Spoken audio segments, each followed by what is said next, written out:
दोस्तों, मैं आपको सुनाने जा रहा हूं अपनी मंडली की सदस्य दीक्षा चौधरी की लिखी कहानी नूर।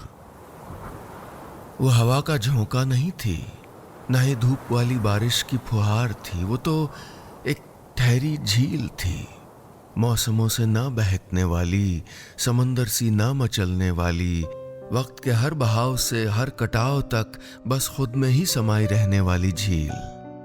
नाम था नूर। उसका गेहुआ रंग, भोर के तारे जैसी टिमटिमाती आंखें, कैनवस पर करीने से खींची लकीर जैसी नाक और गुलाब की पंखुड़ियों जैसे होंठ। बिल्कुल शरद के आसमान में खिले चांद जैसी ही तो थी वो, पर थी बड़ी अलग दुनिया की। हमेशा किताबों में खोई रहती थी, शब्दों में बादल ढूंढती और पन्नों में आसमान। फिर आसमान के किनारों पर तितलियां बनाती और उन्हें बादलों में कहीं सजा देती। आसमान खिल उठता और उसके चेहरे पर मुस्कुराहट बरस जाती। लेकिन किताबों में इतनी खुशनुमा रहने वाली नूर बाहर की दुनिया में ऐसी नहीं थी। मुंबई जैसे बड़े शहर में आकर भी उसने अपने अंदर का वो छोटा सा शहर खोया नहीं था। वही सादगी, वही मर्यादाएं, वही पहनावा सब कायम रखे हुए थी। इसी वजह से कॉलेज में सब उसको बहन जी कहकर बुलाते थे। न उसका कोई दोस्त था, न ही कोई और जो उससे बात करने में इंटरेस्टेड हो। वो क्लास खत्म होते ही लाइब्रेरी जाती और वहां घंटों बैठकर सीधे हॉस्टल रूम में। वहां भी सिर्फ वो और उसकी किताबें। उसके हिस्से की हवाओं में अकेलापन हद से ज्यादा भरा था, लेकिन वो थी कि फिर भी कभी शिकायत नहीं करती। जब घर से माँ का फोन आता और वो पूछती कि मन तो लग रहा है ना तेरा वहां? हाँ माँ, एकदम ठीक हूं। इतने सारे दोस्त जो है मेरा मन लगाने को। नूर एक सफेद झूठ बिना अटके कह जाती। दूसरी तरफ उससे बिल्कुल अलग उसी की क्लास का लड़का अखिल, बिल्कुल किसी बहते पानी जैसा, किसी झरने जैसा, झरना जिसने ठहरना तो सीखा ही नहीं था। अखिल क्लास ही क्या, पूरे कॉलेज का सबसे पॉपुलर लड़का था। उसके दोस्तों का झुंड हमेशा उसे घेरे रहता था और लड़कियां तो जैसे मरती थीं अखिल के नाम पर। फिर भी कभी कभी न जाने क्यों वो बहुत चुप हो जाता था और इस चुप्पी की जड़ें उसकी लाइफस्टाइल में ढूंढ पाना लगभग नामुमकिन था। लेकिन जब वो नॉर्मल होता, सहज होता, अपने दोस्तों के साथ आकर रोज नूर का मजाक उड़ाता, उसे नए नए नामों से पुकारता, वो क्लास से निकलती तो रास्ता रोक कर खड़ा हो जाता। लेकिन नूर चुपचाप सब सहन कर लेती, और कर भी क्या सकती थी, पूरी क्लास अखिल की साइड जो थी। लेकिन सब बदल गया जब वो बहता झरना उस शांत झील से मिलने के लिए उसकी तरफ बहने लगा। पर इस हकीकत की दुनिया में नहीं, उस किताबों वाली दुनिया में। हर सफर की तरह इस सफर की शुरुआत का वो दिन भी बड़ा अलग था, जिस दिन अखिल की जिंदगी ने जाने अनजाने नूर की ओर बहना शुरू किया था। उस दिन हमेशा चहकने वाला अखिल न जाने क्यों बहुत उदास था। वो क्लास से लाइब्रेरी गया और शायद पहली बार वहां की किताबों को छुआ। उदासी में उसको लाइब्रेरी का अकेलापन एक दोस्त की तरह मिला। उसे लगा वो कुछ कहे उस दोस्त से। उसने टेबल पे रखे पैड से पन्ना निकालकर एक खत लिखा और उसे वहीं एक किताब में रख दिया। अपनी जिंदगी का पहला खत, जिसमें एक उदास मन ने लिखा था, काश इन अपनों की भीड़ में वो अजनबी मिल जाए जिससे बेझिझक सब कह सकूं और जी सकूं वो सारा सुकून जो सिर्फ उसके अजनबी होने में ही है। इसे लिखते वक्त वो नहीं जानता था कि कोई इसे पढ़ेगा या नहीं। उसने तो बस अपने मन की बात लिख डाली थी। अपना मन हल्का करने के बाद अपनी उदासी वहीं उतार कर एकदम कूल अखिल बनकर वो लाइब्रेरी से निकल रहा था कि नूर से टकरा गया। नूर के हाथ से कुछ किताबें नीचे गिर गईं। किताबों को उठाने या सॉरी बोलने के बजाय अखिल उसी पर चिल्लाया, तुम देख के नहीं चल सकती क्या? नूर अब भी चुपचाप किताबें समेट कर वहीं खड़ी रही। अब हटोगी रास्ते से या?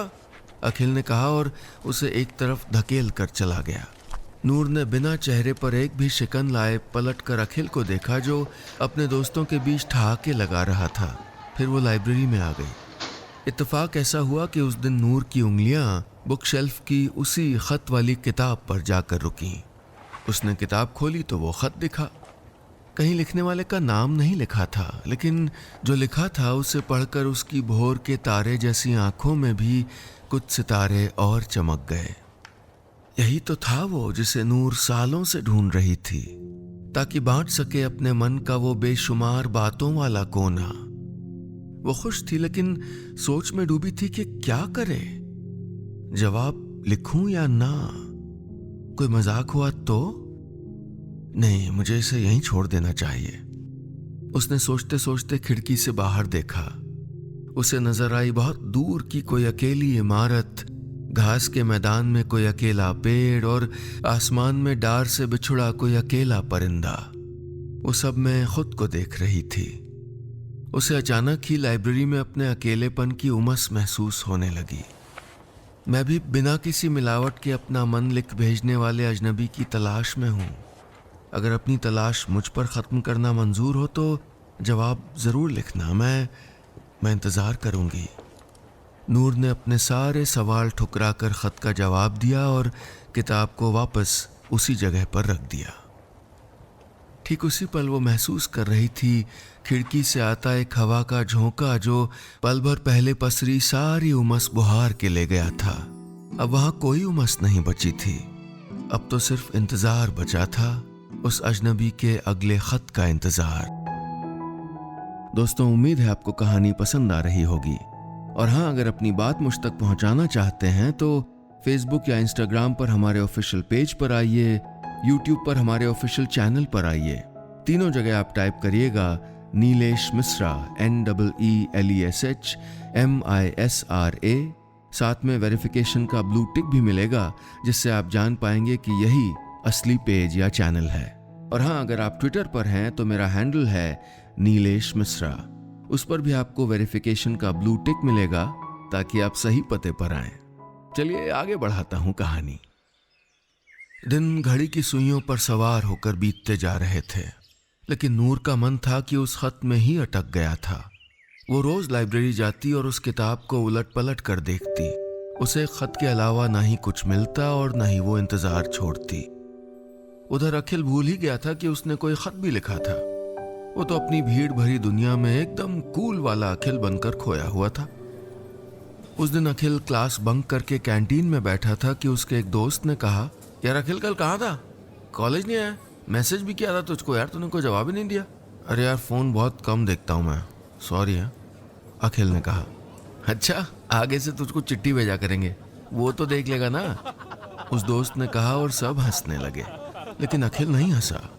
उसके चेहरे के हाव भाव अचानक से बदल गए थे।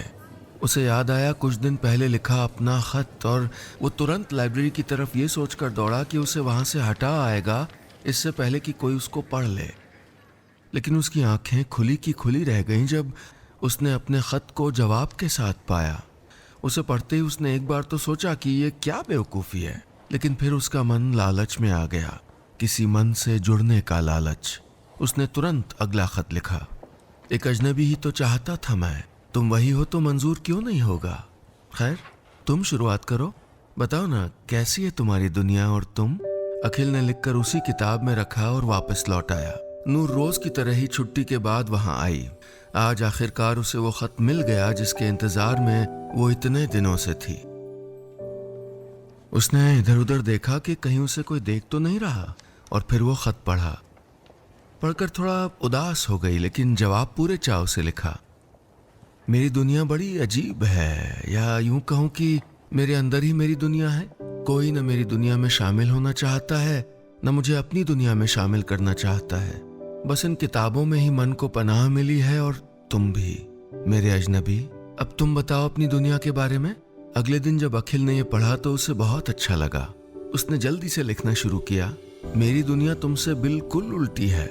मुझे तो लगता है कि जैसे एक अनजान डर के कारण जिंदगी के बजाय कोई किरदार जी रहा हूँ, ऐसा किरदार जिससे आजाद होना चाहता हूँ लेकिन हिम्मत ही नहीं जुटा पाता। अखिल ने जो लिखा उस पर शायद वो खत भी हैरान था। आखिर क्या छुपा था उस झरने की तरह बहते लड़के के मन में, और क्यों? एक दिन के फासले को चीरता हुआ वो खत नूर के हाथ में पहुंचा। एक बारगी तो उसके चेहरे पर भी वही सवाल उमड़ आए। वो चाहती थी कि थोड़ा और पूछे, लिखे उस अजनबी को कि इतने कम शब्दों में पूरी जिंदगी को समझ पाना मुश्किल है। लेकिन फिर सोचा कि कुछ समझने के लिए शब्दों की संख्या मायने ही कहाँ रखती है, और एक अकेले मन ने दूसरा अकेला मन पढ़ लिया उन चंद शब्दों में ही। बस फिर क्या था, यहीं से शुरू हुआ दो बिल्कुल अलग जिंदगियों का एक दूसरे की तरफ रफ्तार से बहना और दिनों का खत में लिपट कर गुजर जाना। तुम्हारे शौक क्या हैं?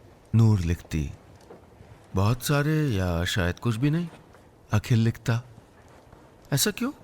नूर ने लिखा। शायद कभी खुद से पूछ ही नहीं पाया, इसलिए। अखिल ने लिखा। लेकिन तुम्हें पूछना चाहिए था, नूर ने लिखा। हाँ जानता हूं, मगर बाहर की दुनिया मेरे अंदर की दुनिया से मेल नहीं खाती। अगर अंदर की दुनिया जीने निकला तो अकेला हो जाऊंगा, अखिल ने लिखा। तुम डरते हो अकेलेपन से? नूर ने लिखा। बहुत। तुम नहीं डरती क्या? अखिल ने लिखा। नहीं, बताया था ना, मैं हमेशा से अकेली ही हूं और अब भीड़ से डरती हूं, नूर ने लिखा। अच्छा, फिर तुम्हारी पसंद की चीजें बताओ ना, अखिल ने लिखा। किताबें, तितलियां, बादल, आसमान, नूर ने लिखा। अरे वाह, बहुत अलग है फिर तो तुम्हारी पसंद और तुम भी, अखिल ने लिखा। और इस तरह लिखते लिखते दोनों की जिंदगी का मौसम ही बदलने लगा। गुमसुम रहने वाली लड़की अकेले में मुस्कुराने लगी थी। घर से आए फोन पर माँ के सवाल का जवाब देते हुए उसे झूठ नहीं बोलना पड़ता था। अब वो सचमुच में खुश थी। उधर अखिल खतों में आए सवालों से खुद को जान रहा था। पहली बार कोशिश कर रहा था अपने मन में उतरने की, वो भी बिना किसी डर के। उसने रोज रोज गर्लफ्रेंड बनाना छोड़ दिया था, आवारा लड़कों का साथ छोड़ दिया था, यहाँ तक कि उसने क्लास में नूर को तंग करना भी छोड़ दिया था। हालांकि तब तक वो नहीं जानता था कि खत कौन लिखता है कौन नहीं। उसकी अब एक अपनी ही दुनिया थी, एक सुंदर सी दुनिया। कुल मिलाकर दोनों के मन का खालीपन छंट रहा था। मन की दीवारें हर पल किसी का साथ महसूस करने लगी थीं। उस खूबसूरत दौर में एक से दूसरे खत के बीच की रातें करवटों में कटती और हर सुबह एक मीठे इंतजार का मुकाम लेकर आती। इन्हीं सब से छिटकता प्यार भी अब हवाओं में था और हर जमीन आसमान होती जा रही थी, प्रेम में रंगा हुआ आसमान। लेकिन दोनों को ये साफ साफ समझ तब आया जब फासलों ने दस्तक दी। नए नए इश्क की रंगत से निखरता वो आसमान अचानक ही धुंधला पड़ने लगा जब अखिल को किसी काम से शहर के बाहर जाना पड़ा और वो 10 दिन तक कॉलेज नहीं आ पाया। ये इतना अचानक हो गया कि वो उस आखिरी खत को पढ़ तक नहीं पाया जिसमें नूर ने लिखा था, तुमसे बात करना आदत से ज्यादा कुछ बन गया है। कुछ अलग महसूस करने लगी हूं आजकल। क्या तुम भी? इसके आगे जो नूर ने नहीं लिखा था वही सब अखिल अगले 10 दिनों में महसूस करता रहा। उसकी भरी पूरी दुनिया में एक गहरे खालीपन की खाई उभर आई थी और वो गिरता जा रहा था, धंसता जा रहा था। जल्दी से लौट आना चाहता था उन खतों तक और उनमें पल रहे प्यार तक। नूर की हालत भी कुछ ऐसी ही थी। रोज जवाब की आस में आती और निराश लौट जाती। कहीं उसे मेरी बात का बुरा तो नहीं लग गया, कहीं सब मजाक तो नहीं था, वो सोचती और फिर खुद के ही ख्यालों से डर जाती। हर पल मन में ऐसे हजारों ख्याल उमड़ते जो खत के जरिए उस अजनबी मोहब्बत तक जाना चाहते, पर वो जरिया कहीं न मिलता तो बेचैन हो उठते। लेकिन इसी डर, इसी बेचैनी में मन और भी गूढ़ा प्रेम बुनता जा रहा था। प्रेम में उलझी उसकी उंगलियां तरसने लगी थीं उस अजनबी के लिखे शब्दों का स्पर्श पाने को। अब कहीं कुछ और नहीं बचा था जो उसे बहला पाए। उसकी अब तक की हमसफर रही किताबें भी नहीं। इस लंबे इंतजार और 10 जन्मों जैसे 10 दिनों के बाद आखिर वो सुनहरा दिन आ ही गया जब नूर को अपने खत का जवाब मिला। उस जवाब में अखिल का प्यार इतनी सरलता से भरा था कि एक साधारण सा पन्ना नूर की जिंदगी को सौगात जैसा लग रहा था। अखिल ने लिखा था, हाँ मैं भी। इतने दिन दूर रहकर जाना कि तुम मेरी दुनिया बन गई हो, मेरे अंदर की दुनिया जिसको अब तक मैं बाहर लाने से डरता था। लेकिन अब नहीं, अब इसे गले लगाना चाहता हूँ, मिलना चाहता हूँ तुमसे। आओगी ना तुम? कल दोपहर 2 बजे लाइब्रेरी में ही, टेबल नंबर 4 पर। मैं इंतजार करूंगा। नूर इस खत को कमरे में ले गई और घंटों सीने से लगाए बैठी रही, बार बार छू कर देखती रही, मैं जरूर आऊंगी। खत के हर शब्द से रिश्ता प्यार अपनी मुस्कुराहट में सहेज लेने के बाद नूर ने कहा, और उसकी कही बात पर खत का हर शब्द जैसे मुस्कुरा दिया। उस रात नूर बेताब जरूर थी, लेकिन जरा भी डर में नहीं थी। उसे लग रहा था जैसे अपने ही जैसे किसी सादगी भरे मन से मिलने जा रही है, मन जो कल खतों से निकलकर पूरी तरह उसका हमसफर बनने वाला है। पूरे इत्मीनान और ढेर सारी खुशी के साथ नूर अगली दोपहर 2 बजने से पहले ही टेबल नंबर 4 पर बैठी थी। वो खिड़की के बाहर देख रही थी बादलों से ढका सर्द दिन का आसमान और आंख में चौली खेलते धूप छांव के टुकड़े। वो कुछ राहत देते धूप के टुकड़ों को देख रही थी कि अचानक उसके चेहरे पर गहरी छांव ठहर गई। उसके सामने अखिल खड़ा था। यानी अखिल, मुझसे हर वक्त चिढ़ा रहने वाला, क्या अखिल ही? वो सोचती जा रही थी और उसकी आंखों में पनपे सुंदर भविष्य के सपने एक एक करके ढहते जा रहे थे। अखिल भी बिना कुछ कहे फटी आंखों से बस नूर को देख रहा था और सोच रहा था कि ये नूर नहीं यार, ये कैसे? नहीं, क्या यही है? तभी तो इस टेबल पे बैठी है। क्या पता है किसी और से मिलने आया हो? नूर ने सोचा और एक आखिरी कोशिश करने के लिए अपनी जगह से उठकर बुकशेल्फ तक गई। उसने वही खतों वाली किताब उठाई। उसका दिल जोरों से धड़क रहा था, उंगलियां कांप रही थीं। उसने खुद को थोड़ा संभालते हुए एक पन्ने पर लिखा अखिल और फिर एक क्वेश्चन मार्क लगा दिया। किताब को वापस रखकर जब वो पलटी तो अखिल उसी तरफ देख रहा था।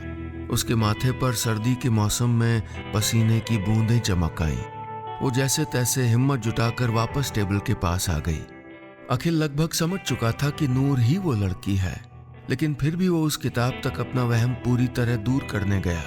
जब उसने किताब से वो खत निकाला तो नूर की आंखें ही बह गईं। उसे लगा सब सपना था और अब नींद खुल चुकी है। वो पाने से पहले ही अपना प्यार खो चुकी है। नूर बहती आंखें लेकर वहां से चल ही रही थी कि अखिल की आवाज आई, नूर रुको। एक आवाज से नूर की सांसें ही थम गईं। वो डरते डरते पलटी तो अखिल एकदम उसके पास खड़ा था। उसने अखिल का चेहरा देखा। उस वक्त वो आज तक का सबसे अलग अखिल लग रहा था। वो मुस्कुराया और नूर का हाथ अपने हाथ में उठाकर वही पन्ना थमा दिया। उस पन्ने में नूर के लिखे अखिल के आगे का क्वेश्चन मार्क एक उल्टे क्वेश्चन मार्क से जोड़कर दिल बना दिया गया था और उस दिल के आगे लिखा था नूर, अखिल लव्स नूर। नूर ने पढ़ा और उसकी आंखें चमक उठीं। उसने अखिल की तरफ देखा। बिना कुछ और सोचे या कहे नूर उसके गले लग गई। ठीक उसी पल आसमान से सारे बादल हट चुके थे और लाइब्रेरी का हर कोना खिल उठा था, ऐसे जैसे किताबों में दर्ज अनगिनत प्रेम कहानियों का सारा नूर आज उन दो मनों के मिलन पर एक साथ ही बरस गया हो।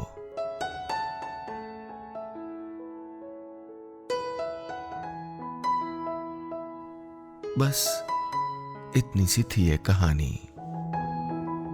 और हमारे इस YouTube चैनल को सब्सक्राइब जरूर करिएगा।